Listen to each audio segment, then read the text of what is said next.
Բարև ձեզ հարգելի հայրենակիցներ, ուղի եթերում Նոյան Տապանն է, տաղավարում հյուրընկալել եմ իրավապաշտպան Այսեր Իսայանին։ Նոյան Տապանի հետևորդներին հիշեցնեմ, որ Նոյան Տապանուղի եթերները կարող եք հետևել Նոյան Տապանի Patreon-ում, Facebook-յան եւ YouTube-յան էջերում։ Բարև ձեզ, պարոն Իսայան, շնորհակալ եմ, որ մեր տաղավարում եք։ Շնորհակալություն հրավերի համար։ Պարոն Իսայան, քանի որ մասնակցում եք ընտրություններին, այս մասին մի փոքր հետո արդեն կխոսենք, բայց ընտրությունների հետ կապված եւ հատկապես ձեր գյուղատնտեսական ծրագրի հետ կապված մի հարց եմ ուզում ձեզ ուղղել։ Հայաստանի տնտեսվարողները կարող են Թուրքիայից ապրանքների ներմուծում իրականացնել առանց միջնորդների։ Այս մասին երեկ հայտարարեց պետական եկամուտների կոմիտեն։ Թուրքիայի արտգործնախարարությունը հայտարարեց, որ Հայաստանն ու Թուրքիան ավարտել են ուղիղ առևտրի նախապատրաստական աշխատանքները։ Հայաստանի արտգործնախարարությունը ողջունել է թուրքական կողմի այս հայտարարությունը։ Հայ-թուրքական կարգավորման հարցով Թուրքիայի հատուկ բանագնաց Սերդար Քրիչը նշել է, որ սա տարածաշրջանում խաղաղության եւ կայունության հաստատման կարևոր քայլ է։ Հիմա հարցս հետեւյալն է. այս իրադարձությունը կոնկրետ ինչ օգուտ կտա հայ գյուղացուն եւ արդյոք տեղական գյուղամթերքը կկարողանա մրցակցել ավելի էժան թուրքական արտադրանքի հետ։ Հարգելի Տիկին Պետրոսյան, շնորհակալություն հարցի համար, բավականին լուրջ հարց է իր հետևանքներով, որոնք կարող են ծագել ուրեմն հայ-թուրքական առևտրային խոսքը վերաբերում է գյուղատնտեսական մթերքի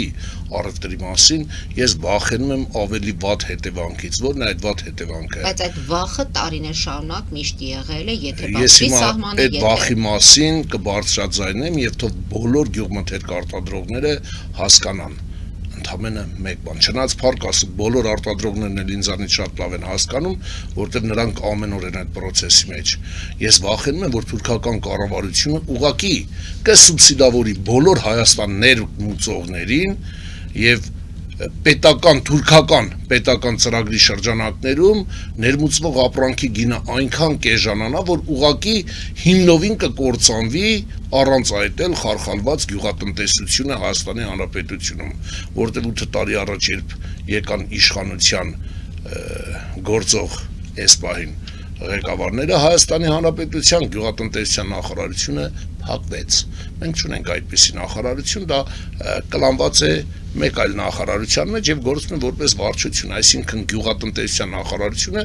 իր բոլոր ֆունկցիաներով գրեթե դադարել է գոյություն ունենալուց։ Եվ բնականաբար ոչ մեկ չի կարող երաշխավորել, որ թուրքական պետության կողմից վարվող քաղաքականության շրջանակներում բոլոր նրանք ովքեր որ Հայաստան կներմուծեն ապրանք վաճառքի համար, չեն ստանա սուբսիդիա, այստեղ ապրանքի գինը հայ գյուղացու արտադրած, Հայաստանի Հանրապետության քաղաքացու արտադրած պամիդորի, վարունգի, բադրջանի, բիբարի, ես կներեք լոլիկ պղպեղ չեմ ասում են, իրական ժողովրդի մեջ օգտագործող բառերն ասում, բոլորի գները կընկնեն եւ հայ գյուղացին, Հայաստանի Հանրապետության գյուղացին ուղղակի չի կարողանալու արտադրել, ձեռնատու չի լինի, որտեղ ժողովուրդը ավելի շատ կգնա էժան ապրանք առնելու, քանի որ Հայաստանի Հանրապետությունում այս պայն մենք չունենք այն տնտեսության, այն ֆինանսական հզորությունը ժողովրդի մեջ, որ ինքը գնա գնի լավը։ Իսկ պետությունը չի կարող այդտեղ ինչ-որ Իսկ պետությունը չի ուզում անել։ Ոչ, Տիկին Պետրոսյան, եկեք պետությանը դերակատարումը տվյալ հարաբերությունը, եթե պետությունը վերցներ դերակատարում, ուրեմն այս պայն պետք է Հայաստանի Հանրապետությունում արտադրվող գյուղատնտեսական ապրանքի արտահանումը մենք ունեցել ենք երկար տարիներ հզոր շուկաներ։ Այս պահին ես ունեմ իմ ձեռքի տակ 21-ից 25 թվականները ներառյալ տաների արտադրման եւ արտահանման մասին տեղեկատվությունը։ Անկում չնչին վերելքով։ Ես խոսում եմ միայն Տիկին Պետրոսյան, միայն կատնամթերքի արտադրության մասին այս պահին։ Հիմա տեսեք ինչ է տեղի ունենալու։ Գյուղատնտեսությամբ զբաղվող անձը ուղղակի այլևս նպատակահարմար չի գտնի արտադրել, քանի որ նրա վրա ծախսը ավելի շատ մեծ է նստելու, քան ներմուծված ապրանքի գինը։ Այսինքն տնտեսական ռիսկեր եք տեսնում այս։ Այո, տնտեսական ռիսկեր, որը կկործանի Հայաստանի Հանրապետության գյուղատնտեսությունը։ Հիմա տեսեք, հարգելի Տիկին Պետրոսյան, երբ որ պետությունը դառնում է միջնորդ արտադրողի եւ արտահանողի միջև, պետությունը այդ բոլոր ռիսկերը վերցնում է իր վրա գյուղատնտեսության ապրանքի արտահանման։ Եթե մենք նույնիսկ ամբողջ Հայաստանը դարձնենք ջերմոցային տնտեսություն ձմեռային ամիսների համար, Հայաստանի Հանրապետության արտադրանքի արտահանումը նույնիսկ ռուսական մեկ մարզի չի բավարարելու։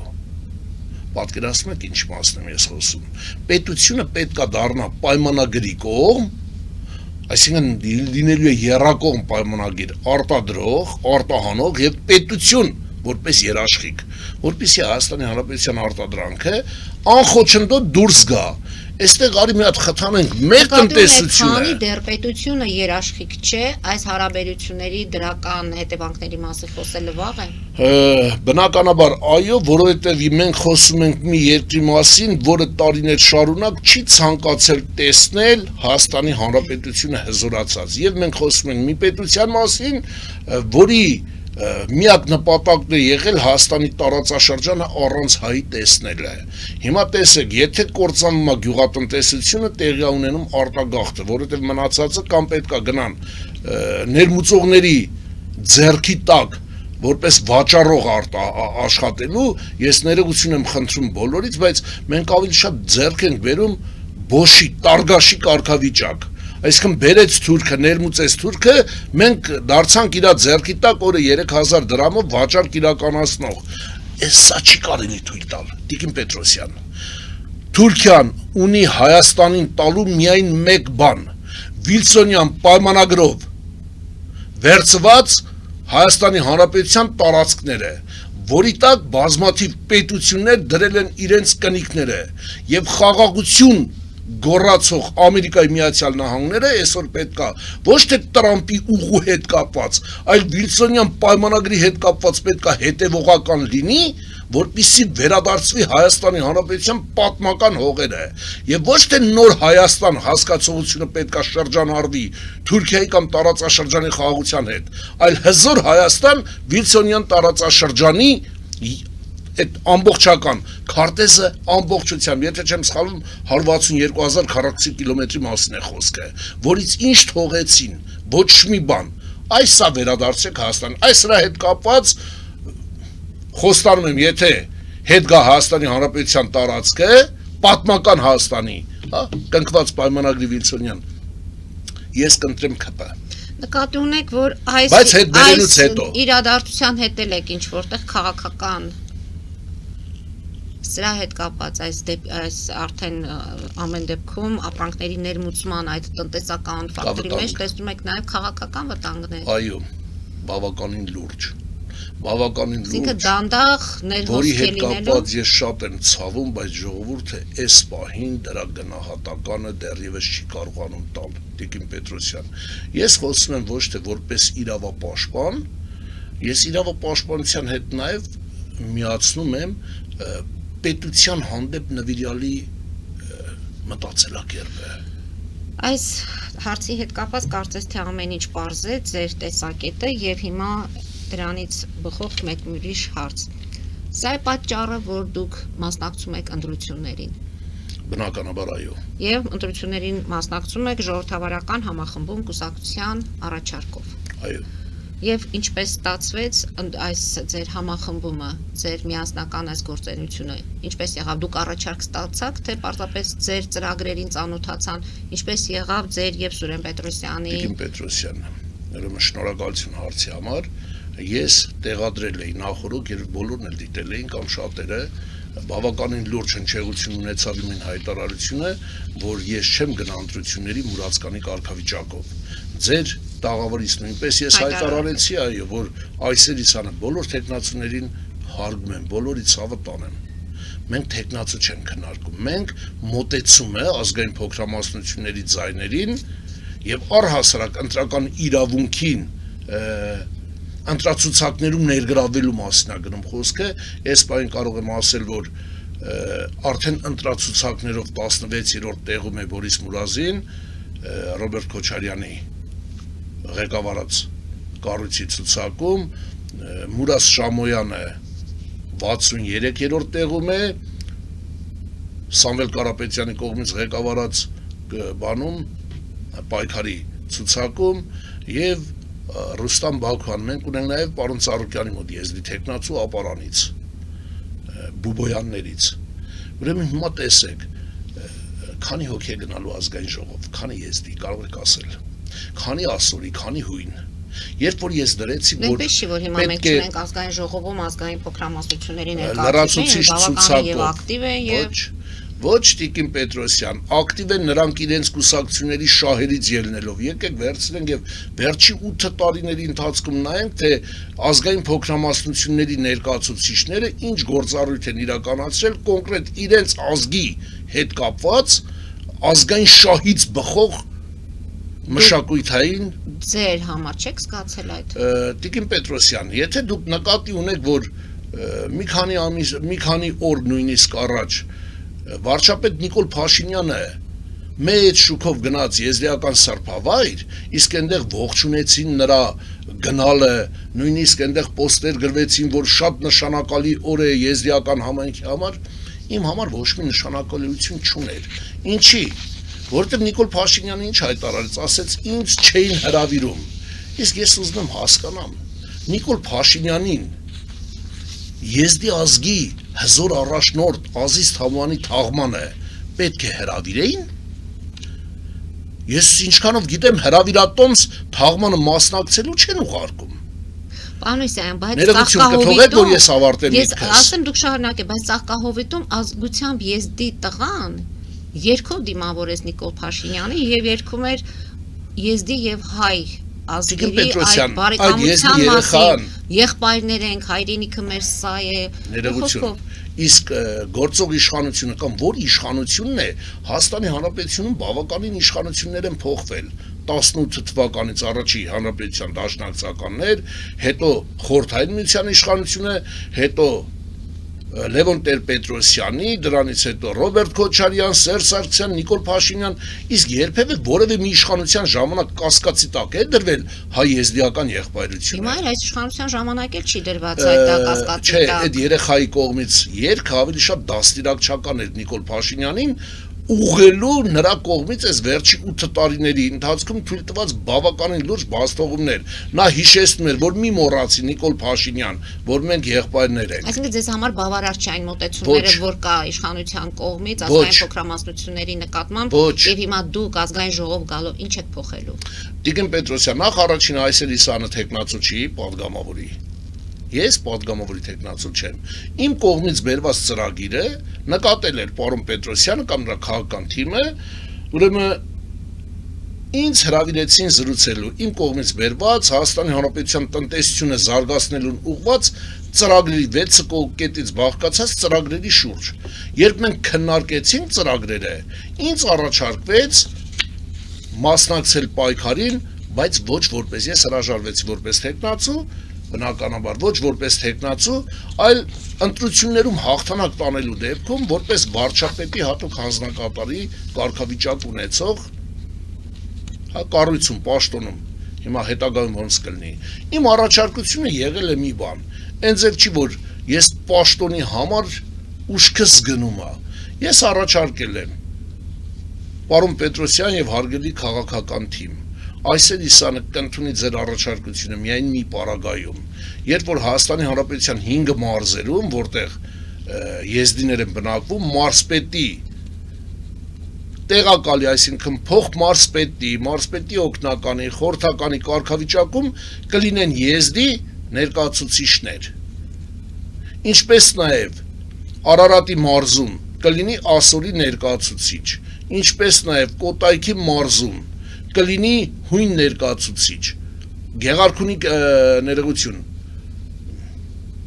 Լոռու մարզում կլինի մալական,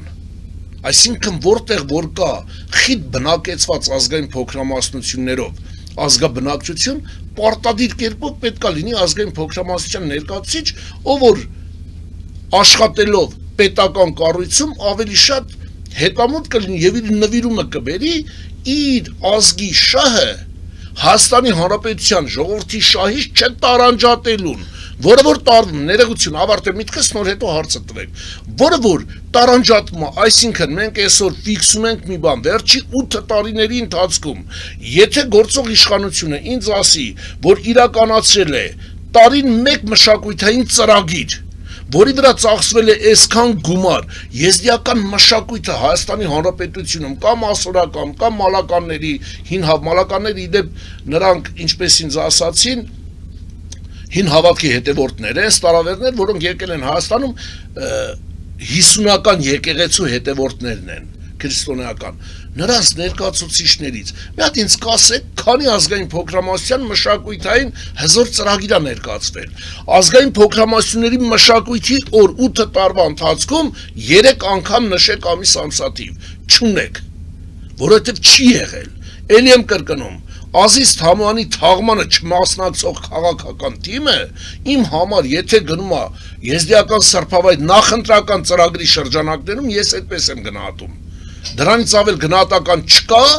որովհետև ինչ է նշանակում չհրավիրեցին։ Նիկոլ Փաշինյան, դու Թամոյան Ազիզին շատ լավ ճանաչում էիր։ Շատ լավ, դրա վկան ես եմ եղել։ Ու եթե լավ ես հիշում, այդ մեր բոլոր մանրամասն խոսակցությունները նույնպես։ Դու լավ հիշողություն ունես լրագրողական։ Հիմա հարց։ Հրավիրատոմսը ուշացրել էին, թե պոչտան հայկական հայփոստը լավ չէր աշխատում։ Ով էր հրավիրելու Նիկոլին ու իր թիմին մասնակցելու եզդի ազգի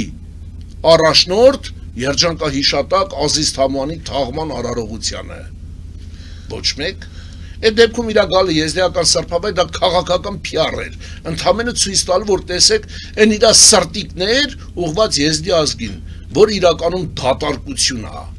Եթե նայեք այդ սրտիկի մեջ բան է։ Դուք հիմա խոսում եք բոլոր եզդիների անունից, պարոն Իսահակ։ Ոչ, ես խոսում եմ իմ համախոհների անունից։ Ես իրավունք չունեմ ամբողջ եզդի ազգի անունից խոսելու, որովհետև այս պահին եզդի ազգը նույնպես բոլորը ամեն մեկը յուրովի ունի իր մոտեցումը, ունի իր մտածելակերպը, ունի իր քաղաքական գնահատականը, եւ ես խոսել ամբողջ եզդի ազգի անունից ես իրավունք չունեմ։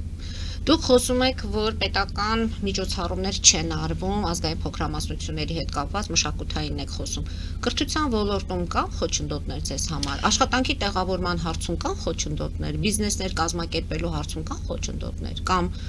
որ ոլորտում կան խոչընդոտներ, որ դուք զգում եք, որ ազգային փոքրամասնություն եք Հայաստանում։ Տիկին Պետրոսյան, ես մի անգամ ձեր տաղավարից հայտարարել եմ, հիմա կասեմ երկրորդ անգամ։ Ուրեմն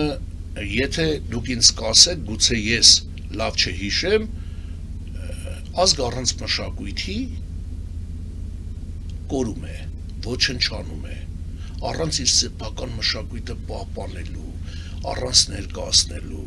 Եթե մենք խոսում ենք եզդիների կրթության մասին, ապա ձեզ ասեմ, որ եզդիների կրթական ծրագրի հիմքերը դրվել են Սերժ Սարգսյանի օրոք, ոչ թե Նիկոլ Փաշինյանի։ Բայց ամեն դեպքում հիմա շարունակվում է։ Դպրոցներում եզդերեն լեզվի դասավանդումը սկսվել է Սերժ Սարգսյանի օրոք ծրագրով բերված լատինատար եւ կիրիլիցա այբուբենների օգտագործմամբ։ Էնպես որ բերեք այն ինչը որ արել է մեկ այլ իշխանություն չվերագրենք Նիկոլ Փաշինյանին։ Ես ձեզ հարց տվեցի, եզդիների մշակութային օրեր Հայաստանում եղել են։ Բերեք այդ Ուսուբեկի արձանի տեղադրում, թողենք դա մշակույթի օր չի, դա մեկօրյա միջոցառում է։ Ջանգիր աղայի ծննդյան օր, դա էլ թողենք, դա մեկօրյա միջոցառում է։ Ես խոսում եմ ազգային փոքրամասնությունների։ Ինչպես եք պատկերացնում այդ միջոցառումները։ Ուրեմն ազգային փոքրամասնությունների միջոցառումները կազմակերպելուն պետք է ուղղված լինի պետական ծրագիր, հատուկ կազմված խումբ, մշակույթի ԿԳՄՍ-ով, ցավոք սրտի այս բանը բոլորը ներառվել է մեկ նախարարության մեջ եւ ես շատ եմ կասկածում, որ հայկական մշակույթի հանդեպ իր դիրքորոշում ունեցող տիկին նախարարը եզդիական մշակույթի համար ուշագնացա լինում, սա իմ դարձյալ դիրքորոշումն է։ Հիմա տեսեք, հանձնաժողովը կամ խումբը, որը կղեկավարվի ԿԳՄՍ-ի ներկայացուցիչի կողմից, որին կներգրավվեն մեր շատ սիրելի Հասան Թամոյանը, մեր շատ սիրելի Զենֆիրախատ Եվան Ջանգիր աղայի թոռը, ու այսպես ես կարող եմ թվարկել, ապարանի դպրոցներում մենք ունենք հրաշալի մանկավարժներ, եզդիագետներ, մշակութաբաններ, որոնք կներգրավեն, կստեղծվի խումբ, որը կներկայացնի եզդիական մշակույթը ոչ թե միայն այսօրվա, այլ առհասարակ հիմա տեսեք, երբ որ գնում եք թանգարան Սարդարապատի, ըստ գավառների այնտեղ նշված է նույնիսկ տարազի առումով, հայկական տարազի նմուշները։ Իսկ ով է մեզ խանգարել, որ եզդիական մշակույթի օրերին արդեն ոչնչացող եզդիական տարազի նմուշները։ Իսկ ով է ձեզ խանգարել, որ դուք ինքներդ ունեք շատ հասարակական կազմակերպություններ, ծրագրեր, ինքներդ թեկուզ կազմակերպել, դիմեք պետություններին։ Դուք ասում եք չի եղել նման միջոցառումներ պետական մակարդակով, բայց ես մի քանի փառատոնների ոչ պետական մակարդակով ինքս ներկա եմ եղել եւ այնտեղ եղել է եւ եզդիական մշակույթը եւ ապարել են եւ նույնիսկ ձեր ներկայացուցիչներն են եղել այնտեղ, այսինքն եկեք այսպես ասենք, հայ ժողովուրդը երբ որ Այսեր Իսայանը ներկայացուցի, բանը եզդի ազգից ներկայացուցի, չէր թեկնածու, պարոն Ծառուկյանը եկավ Արմավիր եւ մենք 3 դհոլ, 3 զուռնով, եզդիական տարազով, պարով, ամեն ինչով դիմավորեցինք նրան։ Սա եզդիական մշակույթը ներկայացնել եք համարում։ Տիկին Պետրոսյան մի քանի օր առաջ պարոն Ծառուկյանը գնաց եզդիական տարածաշրջան եւ այնտեղ նույնպես եզդիական սրբավայրի Ռիաթազայում գտնվող այնտեղ նույնիսկ սրբավայրի հոգևոր սպասավորը դուրս եկավ, միասին սեղան նստեցին, դհոլ զուռնա երկու պար, դա դուք մտածում եք եզդիական մշակույթ ներկայացրեցին պետական մակարդակով, ինչի մասին ենք մենք խոսում։ Լավ, մշակույթի մասը մենք փորձենք ամփոփել, որտեղ արդեն հեռախոսազանգ ունենք, լսենք մեր հեռուստադիտողին, որից հետո անցնենք արդեն ձեր տնտեսական փաստորեն մշակույթի ոլորտում այնինչ արվում է, դուք համարում եք թերի է կամ ընդհանրապես ոչինչ չարվում, եւ գալիս եք, որպեսզի ինչ որ բան կարողանաք անել։ Լսենք մեր հեռուստադիտողին։ Բարև ձեզ, լսում ենք ձեզ, դուք եթերում եք։ Այո, բարև ձեզ Տիկին Մարի, բարև ձեզ պարոն Այսերյան, այո,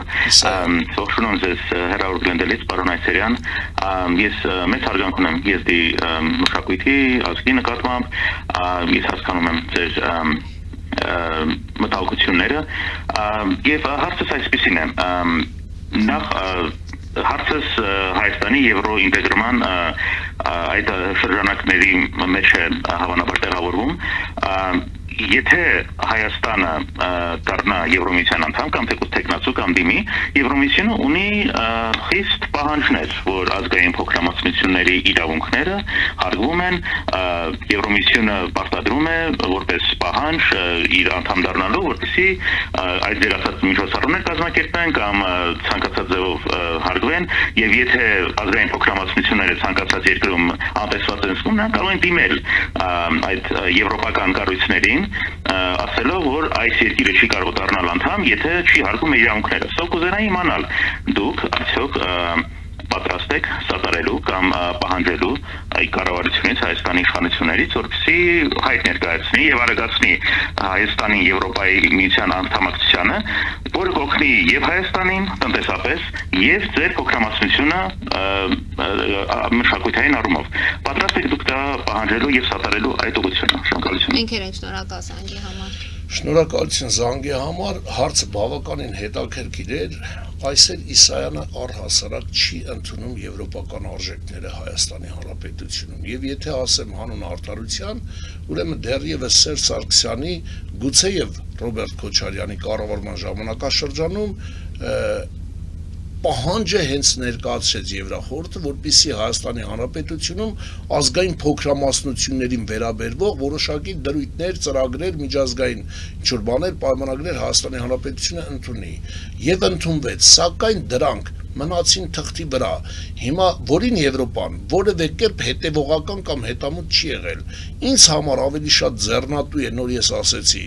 Եվրոպան կատարի իր 100 տարի առաջ ստորագրած փաստաթղթի դրույթները Ամերիկայի հետ միասին եւ բոլոր այն երկրների, ովքեր որ ստորագրել են Վիլսոնյան պայմանագրի շրջանակներում, երբ որ մենք ունենանք հզոր Հայաստանի Հանրապետություն, մոտ 162,000 քառակուսի կիլոմետր տարածքով, երբ որ մենք ունենանք բոլորի հետ հավասարը հավասարին խոսող պետություն, այն ժամանակ եզդիական մշակույթի հետ կապված բոլոր ծրագրերով մենք ազգային ժողովում կունենանք ոչ թե մեկ կնոպկա սխմող եզդի կուսակցություններից, այլ մենք արդեն կունենանք փոփոխված ընտրական օրենսգիր, որտեղ կարող են ներգրավել նվազագույնը, ելնելով ազգային փոքրամասնության չափից 3-4-5 եւ ես կարծում եմ, որ եթե իշխանության կգա այն թիմը, որ ես սատարում եմ, մենք կունենանք մարզերում եզդի ներկայացուցիչներ, հույն ասորի ներկայացուցիչներ, իսկ եվրոպական արժեքների ներմուծումը Հայաստանի Հանրապետություն դա ուղղակի կործանում է Հայաստանի Հանրապետությունը։ Հարգելի բարեկամս, շնորհակալություն հարցի համար, տեսեք, դուք զանգում եք հեռավոր Գլենդելից, բայց ես այնքան կուզեի, որ դուք այս ամառվա օրերին ապրեիք Երևանում, եւ դուք տեսնեիք ուղղակի եվրոպական արժեքների ներմուծման արդյունքում մեր հասարակության որոշ թեկուզ չնչին տոկոսի, բայց պահվածքը ազգը կործանվում է, մենք կորցնում ենք հայ դեմքը, մենք կորցնում ենք Հայաստանի դեմքը, ինչին է պետք արժեքը։ Եվ այստեղից գալիս ենք այն հետևության, որ չեք սատարելու։ Ոչ։ Հիմա պարոն Իսայան, դուրս գանք կարճատև գովազդային դադարի, որից հետո անցնենք արդեն ձեր ներկայացրած սոցիալ-տնտեսական այդ ազգային փոքրամասնությունների զարգացման մի շարք ծրագրերին, հասցնենք դրանց մասին խոսել եւ քննարկել։ Հարգելի հայրենակիցներ, հետևեք քիչ անց կվերադառնանք տաղավար եւ կշարունակենք մեր զրույցը։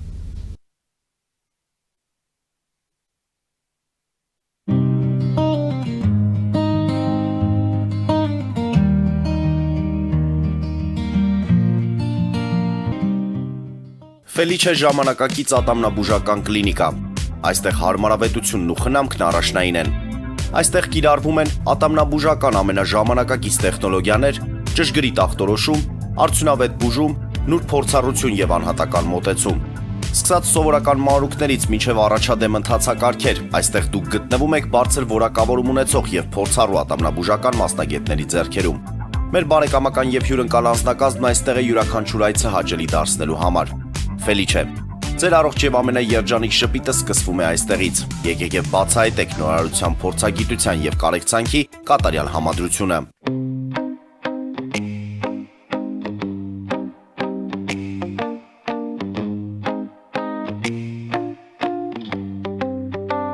Երևանի եւ Զովունիի սահմանին գտնվող ալպիական թաղամասում սկսվել է 2, 3 եւ 4 սենյականոց բնակարանների նախնական ամրագրում։ Առաջարկում ենք նաեւ թաունհաուսներ արդեն պատրաստ եւ կառուցվող։ Բնակարանների արժեքները սկսվում են 50,000 ԱՄՆ դոլարից մինչև 140,000 ԱՄՆ դոլար, իսկ թաունհաուսներինը 160,000 ԱՄՆ դոլարից 170,000 ԱՄՆ դոլար։ Մանրամասների համար այցելեք մեր պաշտոնական կայք alpiakan.am կամ զանգահարեք +374 44 201 066։ Ամրագրում կարող եք կատարել մինչև ապրիլի 30-ը։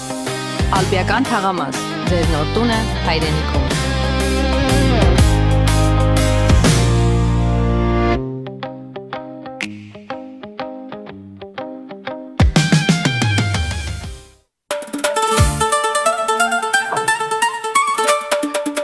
Երևանն եք ուղարկում։ Օթանավով։ Երևանն են ուղարկում։ Ստեղ ուղարկում են, Երևանում ստանում են $1.99 սենսացիա։ Այ սենսացիան է սա։ Ձրիա։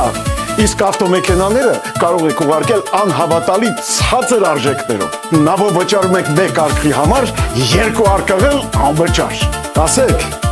Աշոտ դա ուղարկել։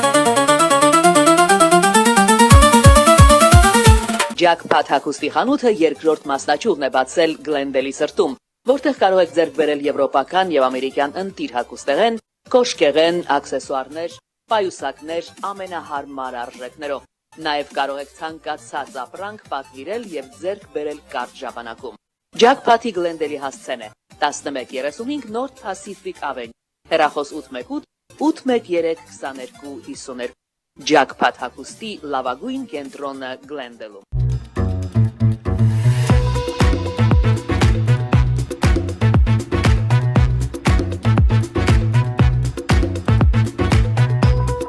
Արարատ ռեստորան, ընտանեկան եւ ընկերական ժամանցի լավագույն հասցե, սիրված արտիստներ, հյուրընկալ մթնոլորտ, հարուստ ճաշացան, անմահական խորտիկներ։ Արարատ ռեստորան, հասցեն անփոփոխ, սիրով սպասում ենք ձեզ։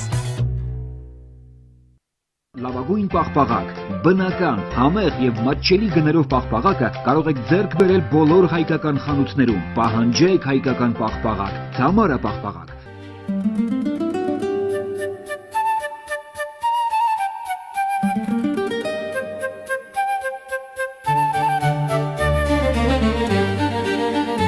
Նոյան տապան տպարան, Նոյան տապան հրատարակչություն, շարվածքից մինչև տպագրում, զանգահարեք, գրեք, այցելեք,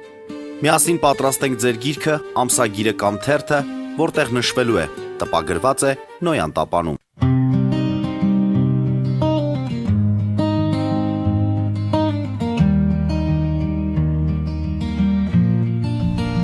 Արգելի հայրենակիցներ, Նոյան տապանը կրկին եթերում է եւ հիշեցնեմ, որ իմ հյուրն է Այսեր Իսայանը։ Պարոն Իսայան, անցնենք ձեր ծրագրին։ Տարեկան ավելի քան 1500 բնակարանի կառուցում եւ անվճար հատկացում բազմազավակ ընտանիքներին։ Տիկին Պետրոսյան, իրականում պետությունը կարող է եւ կարող էր տարեկան 1500 ընտանիքի համար բազմազավակ ընտանիքի կառուցել բնակարաններ եւ անվարձահատույց տրամադրել։ Ամբողջ Հայաստանի Ամբողջ մարզերում, Հայաստանի Հանրապետության տարածքում, այո, գյուղական բնակավայրերում։ Հիմա տեսեք, շատ կարճ ասեմ, որի պտուղները մենք կտեսնենք ավելի շատ կարճ ժամանակահատվածում։ Եթե պետության ծրագրում 1500 ընտանիքի դու հատկացնում ես բնակարան, դա տարեկան բան մասնախոսում գյուղական համայնքների։ Պատկերացրեք, 60 գյուղական համայնքում տարեկան 1500 բնակարանը դա գյուղական բնակավայրերում այո, է։ ծրագիրը հենց գյուղական բնակավայրերին է վերաբերվում, որտեղ կխթանվի գյուղատնտեսության զարգացումը, որտեղ դատարկվող գյուղերը դարձյալ կսկսեն վերապրել, շնչել եւ այդ գյուղերում, գյուղական համայնքներում սկսելու է ապրել կյանքը, սկսելու է զարգացումը։ Գյուղական համայնքներում մենք ունենք այսօր բազմաթիվ երիտասարդներ, որոնք ավարտելուց հետո հետ են գնում եւ չունեն աշխատատեղեր։ Դուք պատկերացնում եք 25 տուն մեկ բնակավայրում, դա հավասար է ըստ մեր ծրագրի 125-ից 150 երեխա։ Դա նշանակում է մանկապարտեզ 150 երեխայի համար, դպրոց 150 եւ ավել արդեն զարգացող երեխայի համար։ Եվ այդ մանկապարտեզում եւ դպրոցում դասավանդող դասիրակներ եւ մանկավարժներ։ Այսինքն մենք սրանով խթանեցինք գյուղական համայնքներում տարեկան նվազագույնը 60 գյուղում սկսում է շնչել, ապրել եւ վերածնվել գյուղական համայնքը։ Բայց գյուղական համայնքը միայն դպրոցում եւ մանկապարտեզում դասիրակի աշխատանքով հնարավոր չէ մարդ։ Տիկին Պետրոսյան, հիմա տեսեք, եթե գյուղական համայնքներում մենք 60 ընտանիքի 60 համայնքում, եթե մենք 25 ընտանիքի տալիս ենք հնարավորությունը զարգանալու, դա նշանակում է, որ տվյալ տարածքներում արտադրանքի հետ կապված նաև եւ գյուղատնտեսության զարգացման եւ փոքր եւ միջին բիզնեսի զարգացմանը ուղղված եւ գործարանների կառուցում, որը եթե դուք ուշադիր նայել եք իմ ծրագրերից կետերից մեկը դա կաթի մթերման հարցը, խաղողի արտադրությունը ամեն մի կետի ես անհատական անդրադարձել եմ, որը իր մեջ ներառում է Հայաստանի Հանրապետության կառավարության մեկ որոշման արդյունքում ծնվող զարգացող տնտեսություն։ Իսկ զարգացող տնտեսությանը երբեք ծնկի բերել հնարավոր չի, իսկ զարգացող սահմաններում, երբ որ կյանքը կսկսի ավելի եռանդուն, կրթության համակարգը ավելի հզորությամբ կգործի։ Եվ մենք տվյալ տարածքներում հավատացեք անկեղծ եմ ասում, ստացվում է, որ 10-ից 20 համայնքում մենք պետք է ունենանք ավելի մի նոր բուհ, նոր արհեստանոցներ, այսինքն հետ են գնալու նույն կոմունիստական մեխանիզմին, որտեղ աշխատում էին միջնակարգ մասնագիտական կրթարանները։ Գյուղական համայնքի հետ կապված բնակարանները կառուցեցիք, ընտանիքներին տվեցիք, ընտանիքները բազմանում են, 20 տարի չվաճառելու պայմանով։ Իսկ բազմազավակ ընտանիքներ ասելով ինչպես եք հասկանում 4-4-ից ավել թե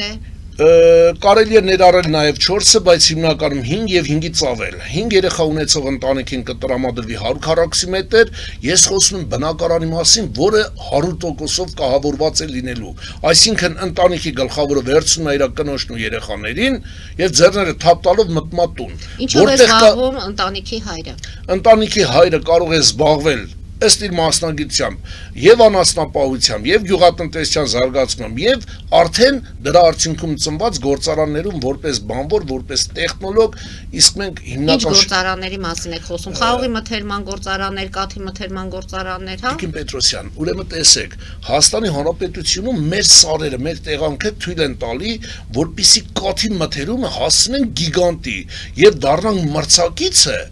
համաշխարհային կաթնամթերման եւ կաթի արտադրությամբ կաթնամթերքի մրցավազքում մենք ունենանք մեր հստակ դիրքը։ Տեսեք, ես հարցումը կատարել եմ եւ ստացել եմ պատասխանը, Ուրեմն կատնամթերքի արտահանման հետ կապված այսօր առավոտյան եմ տպել, որովհետև մի փոքր ուշացումով ուղարկեցին, մենք կատնամթերքի արտադրության հետ կապված 22 թվականից հետո ունեցել ենք թեթևակի, հա, Նիկոլի ասած նշաձողի բարձրացում։ Իսկ դուք հիշում եք, ընդհանրապես 2 տարի առաջ հայկական մեքենաները բեռնված կատնամթերքով կանգնեցին եւ հետ վերադարձան։ Եթե ռուսական սահմանը չհատեցին։ Եթե մենք խոսում ենք բնական կաթի մթերմանը եւ բնական կաթից ստացված ապրանքներին, մենք դարձնում ենք միջազգային շուկայում մրցակից, մրցունակ։ Եվ որակով, եւ գնով, եւ որակով, եւ գնով, եւ սրա արդյունքում մենք ունենում ենք Հայաստանի Հանրապետությունում նվազագույնը, տեսեք, մենք խթանում ենք անասնապահությանը, մենք խթանում ենք ժողովրդի, ուրեմն հիմա տեսեք, ինձ մոտ ուղարկված փաստաթուղթն է, որտեղ հստակ տալիս է 2021-ից 2025 թվականներ նկատ ժամանակատածվում, 26 թվականը ներառյալ, տեսեք, ինձ Հայաստանի Հանրապետության վիճակագրական կոմիտեն տրամադրել է փաստաթուղթ իմ հարցման ի պատասխան, որտեղ հստակ նշված է 2021 թվականին Հայաստանի Հանրապետությունում եղել է 265,810 կով, խոսքը վերաբերում է կթու կովերին, կաթի, իսկ 2026 թվականի հունվար-փետրվար ամիսներին իրականացված հաշվարկների արդյունքում 187,325, մենք մոտավորապես 82,000-ի կորուստ ունենք։ Կորուստի հետ կապված հենց դա իմ հարցը, ես ուզում եի հարցս հետևյալ ձևով ուղղել։ Սահմանամերձ գոտիներում ինչպես է լինելու, քանի որ անասնապահության հետ կապված մենք խնդիրներ ունենք, մենք տարածքներ ենք կորցրել, անասունները ապահով չեն, մարդիկ անասնապահությամբ չեն զբաղվում։ Հիմա այս ձեր ծրագիրը սահմանամերձ գյուղերում ինչպես է իրականացնելու, հաշվի առնելով այս դժվարությունները։ Տիկին Պետրոսյան, իրականում երբ որ պետությունը դառնում է պատասխանատու իր բնակչի անվտանգության եւ անվտանգության հետ կապված նաեւ անասնապահության ոլորտում անվտանգության, հիմա տեսեք մենք Աշոտսկի տարածաշրջանում Շիրակի մարզ ամբողջությամբ Գեղարքունիք, Լոռի, որտեղ Լոռու մի փոքր հատվածն է սահմանակից Տաուշը բավականին նոր սահմանակություն ունի, մենք տվյալ տարածաշրջաններում, ինչպես նաեւ Գեղարքունիքում, Կոտայքում, մենք ունենք ահռելի թվով արոտավայրեր, որոնք 1953 թվականին, եթե չեմ սխալվում, 1953 թվականին կառավարության որոշմամբ այն ժամանակ ԽՍՀՄ որոշմամբ հատկացվել էր ըստ գյուղերի, այսինքն յուրաքանչյուր գյուղ ուներ իր ֆերման, ֆերմերային տնտեսությունը, որոնք գնում էին սարեր, որտեղ պահվում էին եւ կթուկովերը, եւ էրինջները, եւ հորթերը, որտեղ եւ մսի, եւ կաթի արդյունաբերությունը Հայաստանում գտնվում էր ամենաբարձր մակարդակի վրա, մանավանդ Արարատյան դաշտավայրի գյուղերի մասին է խոսքը, չհաշված մնացածը։ Ինչի եմ ասում Արարատյան դաշտավայրի, որովհետև բավականին բնակավայրերում այնտեղ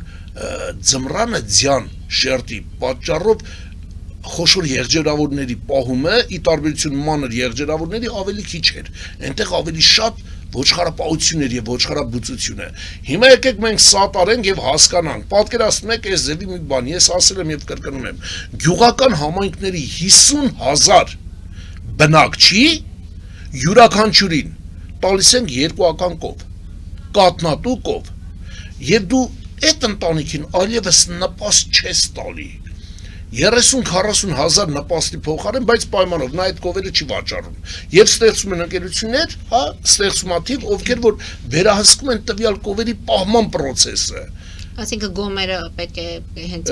Տիկին Պետրոսյան, մենք հաշվարկել ենք, այդ հաշվարկի արդյունքում ես հայտարարել եմ 50,000 եւ ավել ընտանիքների աղքատության շեմի հաղթահարում։ 50,000 եւ ավել ընտանիքներ ամսական ունենում են ոչ թե 30-40-50,000 դրամ նպաստառու ընտանիքների կարգավիճակ, այլ ունենում են նվազագույնը 200,000 եկամուտ։ Եվ սա խոսում է մի բանի մասին, 5 տարի հետո, հա, կառավարության 5-ամյա ծրագրի շրջանակներում հաջորդ ընտրություններին մենք ունենալու ենք Հայաստանի Հանրապետությունում բավականին լուրջ զարգացած գյուղատնտեսություն, բավականին քիչ թվականակով սոցիալապես անապահով ընտանիքների ցանց եւ մենք ունենալու ենք բավականին լուրջ եւ հեռանկարային ընտանիքներ, ովքեր այսօր հնարավորություն չունեն իրենց երեխաների համար դպրոց հաճախելու, նույնիսկ են տարական պիտույքներ գնել, իսկ այս դեպքում մենք ունենալու ենք երեխաներ նմանատիպ ընտանիքներից ես հիշում եմ Գիքորը, Համբոյի Գիքորը, երբ որ ներողություն Հովհաննես Թումանյան իմ ընկեր Նեսոն, ներողություն եմ խնդրում, իմ ընկեր Նեսոն, երբ որ Հովհաննես Թումանյանն ասում է, որ Նեսոն ինձանից ավելի խելացի էր, ավելի շատ ամեն ինչ գիտեր, բայց նրա ընտանիքի վիճակի չէր։ Այսօր եկեք խթանենք, հիմա պատկերացնում եք, եթե մենք 100,000 գլուխ խոշոր եղջերավոր տալիս ենք 50,000 ընտանիքի, ով որ սոցիալապես անապահով է, տալիս ենք պահելու հնարավորությունը նույնպես։ Ես հայտարարել եմ կաթի մթերում նվազագույնը 200 դրամով։ Ես դա հիմնավորում եմ, որ այո, դուք տալիս եք միայն կովերը։ Մենք տալիս ենք Վնասած պահպանման անասնակերի հարցերը լուծում է ընտանիքը։ Տիկին Պետրոսյան 200,000 դրամ ամսական։ Բայց դուք խոսում եք սոցիալապես անապահով ընտանիքների մասին։ Տիկին Պետրոսյան ջան, ընտանիքին տուր 40,000 դրամ նպաստ եւ ընտանիքին տուր հնարավորություն 200,000 դրամ ստանալու։ Նա իր անասունի խոտի ու մնացածի հարցը 100%-ով կլուծի։ Իսկ դուք որտեղից եք գտնելու այդ գումարները, որպեսզի այդ ամենը անվճար տրամադրեք։ Տիկին Պետրոսյան,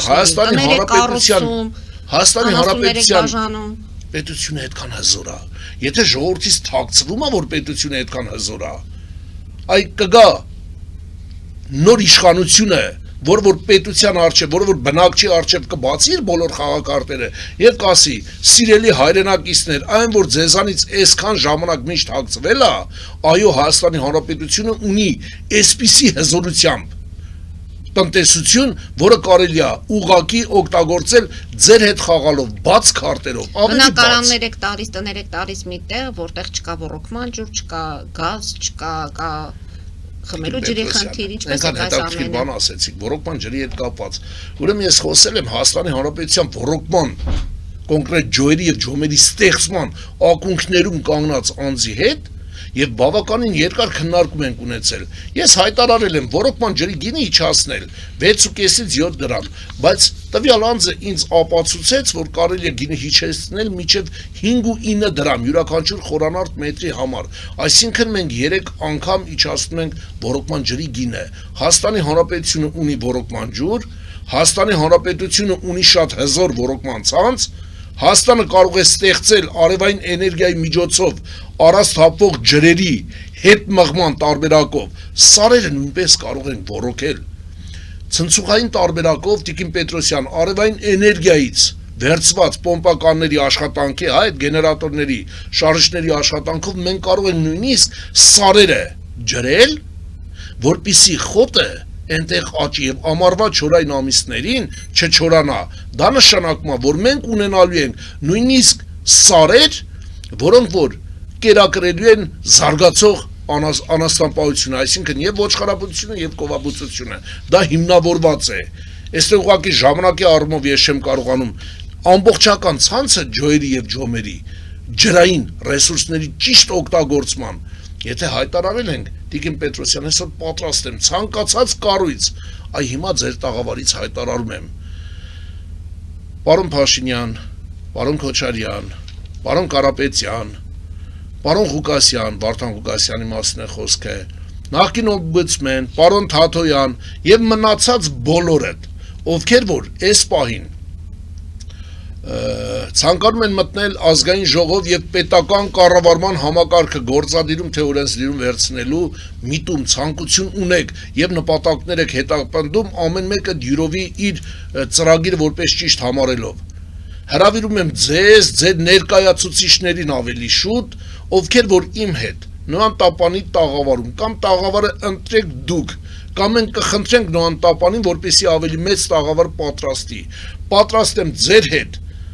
բանավիճելու, ձեր հետ քննարկելու,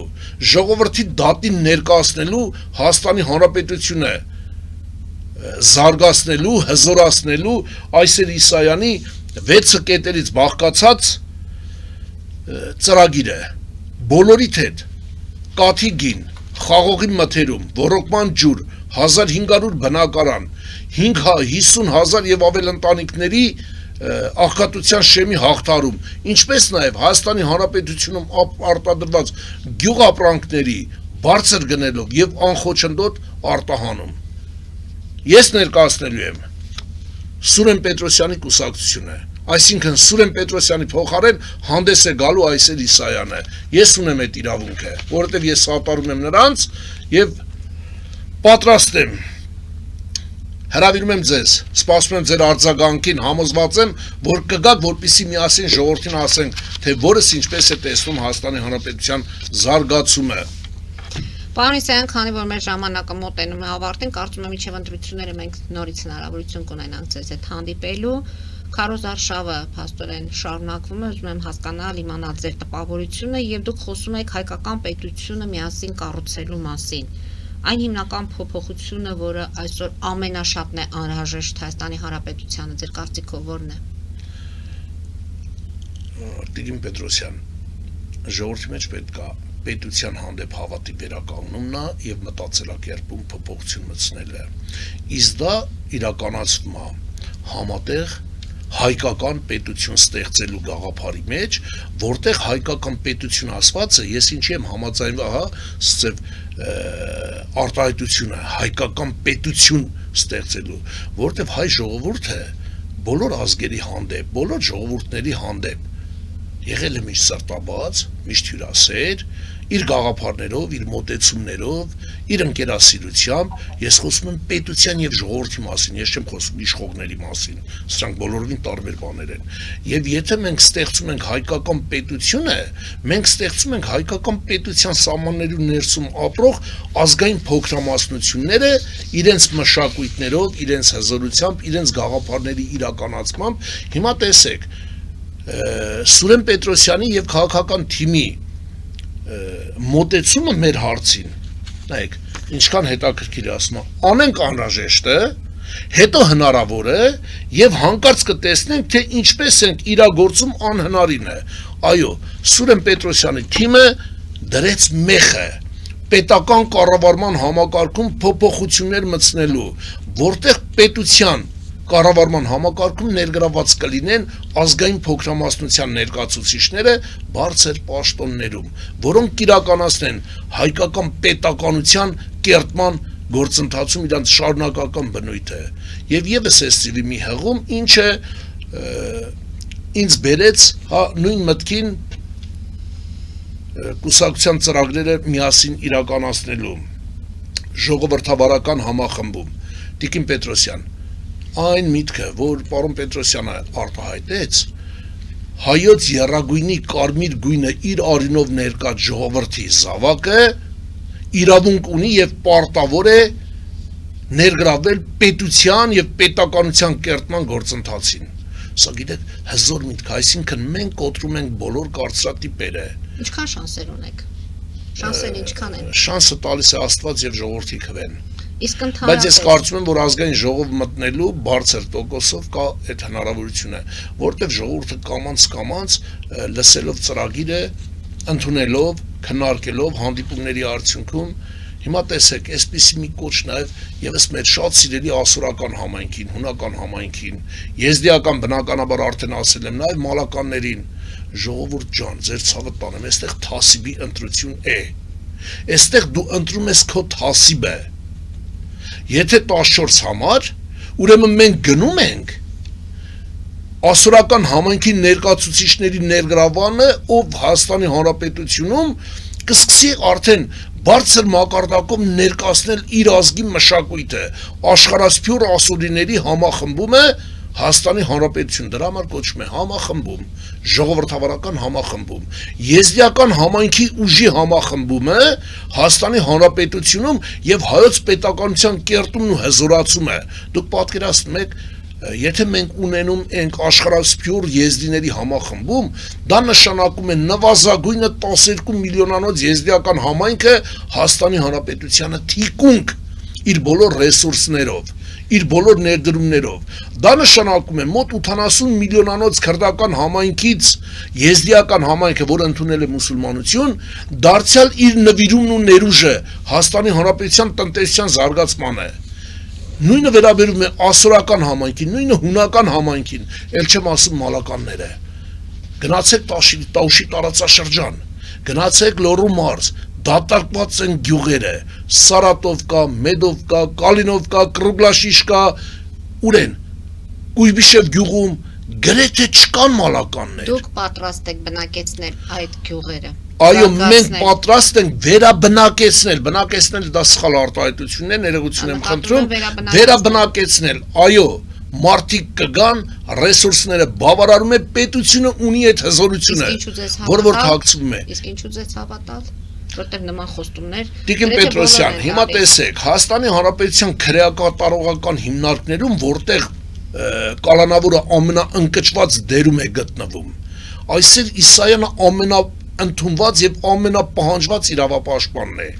Ես 8 տարիների ընթացքում եւ դրանից առաջ նույնպես կալանավորներին ապացուցել եմ, որ ինձ փոխել հնարավոր չի, որ իրենց հարցին քրեակատարողականներում ես վերաբերվում եմ ամենաբարձր պատասխանատվությամբ եւ եթե կալանավորը կարող է հավատալ եւ վստահել այսօր Իսանին, ով որ նեղ դռների հետևում է եւ տեսնել կատարած աշխատանքը, բնականաբար կալանավայրերի վարչությունը, երբ որ մերժեց մեր մոնիթորինգային այցը, հիշում եք, մենք գրեցինք նախարարությանը արդարացության եւ որոշեցինք, որ գնանք շրջեն կալանավորների մեջ։ Վախեցան թույլատրել, որովհետև նրանք գիտեին, որ այսօր Իսանի շրջայցը բերելու է կալանավորների վարչության եւ արդարադատության նախարարության, գլխավոր դատախազություն, ոստիկանություն, քննչական կոմիտե բոլորի համար ստեղծելու է խնդիրներ, որովհետև այնտեղ գտնվում են բազմաթիվ շինծու քրեական գործերով կամ քաղաքական հետապնդման արդյունքում անձինք, ովքեր իրականում արդար են եւ գնալու են արդարեցման։ Հիմա տեսեք, ես ապացուցել եմ հազարավոր կալանավոր ունեցող կալանավայրերի վարչության եւ աշխատակազմին եւ կալանավորներին, որ ես չեմ խափում։ Իսկ այս դեպքում ես համոզված եմ զբաղվելու եք, եթե ստացվի ընտրություններում հաջողեք եւ վարչապետի այդ հանձնակատարի։ Իսկ ես չեմ ասել, որ ես գնալու եմ պաշտոնի։ Տիկին Պետրոսյան, ես չասեցի, որ այսօր Իսանը անպայման գնալու է վարչապետի հատուկ հանձնակատարան։ Այդ դեպքում, եթե ես ստանամ եւ նշանակվեմ, բնականաբար կառույցը Արմավիր քաղաքում աշխատելու է, այնտեղ արդեն կլինի վարչապետի հանձնակատարի գրասենյակ, աշխատակազմով, ավելի բարձր մակարդակով եւ ստատուսով, որը որ կիրականացնի բոլոր նամակների ընդունումը, նամակների քննարկումը եւ փաստաբանական ընտանիքի հետ ավելի բաց համատեքստով աշխատել, այսօր փառք Աստծո 40-ից ավել փաստաբանների հետ ենք համագործակցում, այն ժամանակ մենք կհամագործակցենք 3000-ից ավել գործող լիցենզիայով փաստաբանների հետ, որոնց իրավունքները նույնպես այս պահին որոշակի առումով ճակերտներով օրենքների փոփոխության արդյունքում նույնպես չի գտնվում բարվոք վիճակում։ Ժողովրդին քերում են նաև փաստաբանների միջոցով ավելացրած հարկերի եւ մնացածի միջոցով։ Իսկ փաստաբանը կանգնած է մեր եւ պետության կողքին։ Շնորհակալություն այսօրվա հաղորդման համար։ Մեր ժամանակը մոտեցավ ավարտին, կարծում եմ ինչ ընտրությունները կհասցնենք եւս մեկ անգամ հանդիպելու, քննարկելու այլ հարցեր, եթե այսօր չենք հասցրել։ Արգելի հայրենակիցներ, այսօր այսքանով ավարտում ենք, հետևեք զարգացումներին, մնացեք խաղաղությամբ։